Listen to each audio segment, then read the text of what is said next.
तू नाही सुधारायची नाही का? एक पात खुरपून दुसऱ्या पाथाला लागली, तू चालली आता थोबाड घेऊन.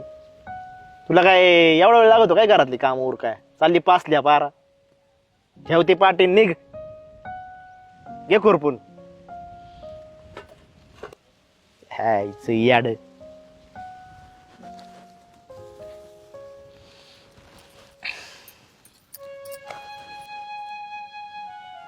तुझ्या ना या अशा कारणामुळेच ना त्याचा जीव तुझ्यावर नाही माझ्यावर आहे.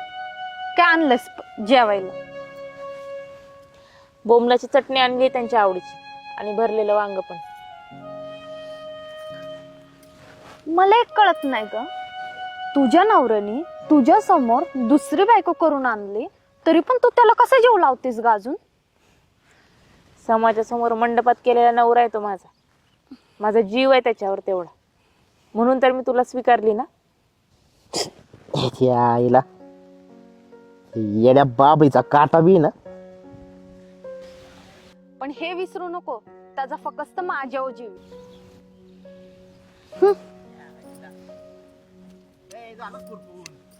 हा चाललंय. ए बोटात काटा भरला येड्या बाबळीचा, बघ बरं. आईला पार रुतून बसलाय. कुठे काटा? अगे मधल्या बोटात दिसत नाही का ग तुला? इथं टोचलेलं बघ बरं. त्या पूजेला काढून माग तुम्ही काटा, जा बा. तिला नाही कळणार, शिरळ के उगाच बारी. मला इथं ना. हा थांबा थांबा. ए काय बडबड करते का एकटीच? काय नाही, मी म्हणत होते ताई किती चांगले आहेत, तुमच्यासाठी रोज नवीन नवीन पदार्थ बनवून आणतात. मग बायको माझी म्हणल्यावर माझ्यासाठीच बनवणार ना, का लोकांसाठी बनवणार? तेच ना, मी पण तेच म्हणत होती. हे घ्या तुमच्या येड्या बाबडीचा काटा. कुठं बी जाता काय करता? यावस शिंगरू आहे, पण पार बेजार केलं तर त्याने. काय योगेश शेठ, अहो झाली की नाही खुरपणी? अरे चाललंय वैल संध्याकाळ पोत.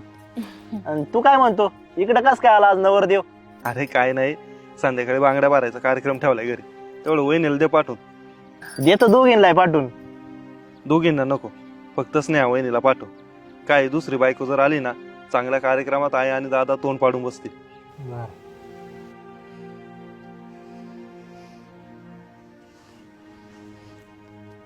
बघितलंस, तू फक्त आकर्षणाचा 2 दिवसाचा वार आहेस त्यांचं. ते 2 दिवसाच्या वाऱ्याने त्यांची वाट चुकली, पण ते जागेवर यायला वेळ लागणार नाही बघ. मी वाट चुकवली का त्यांची? हे विसरू नको, मी पण लग्न करूनच त्यांच्यासोबत इथं आली. जास्त शहाणपणे शिकू नकोस मला.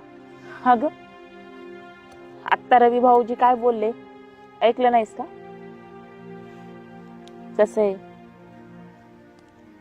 नंतरून आणलेल्या बायकोला ना कधी पण दुसरीचाच दर्जा दिला जातो.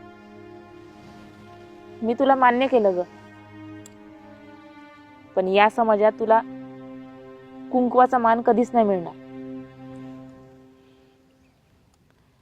तू ना पुढचा विचार न करता त्यांना मन देऊन बसलीस. अगं तू शाळा शिकलीयस, हा, तुला एवढं कळायला पाहिजे होतं. आयुष्याचा जोडीदार निवडताना तू चूक केलीस बघ.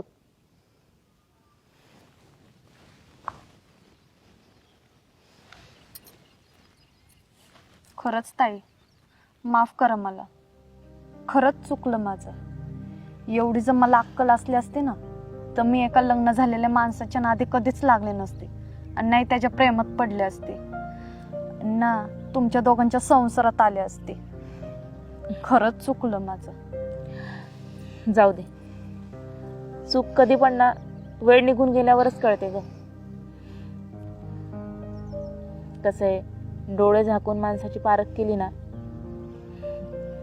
की त्याचं फळ आपल्याला भोगावंच लागतं. जाऊ दे, तू खुरपून घे.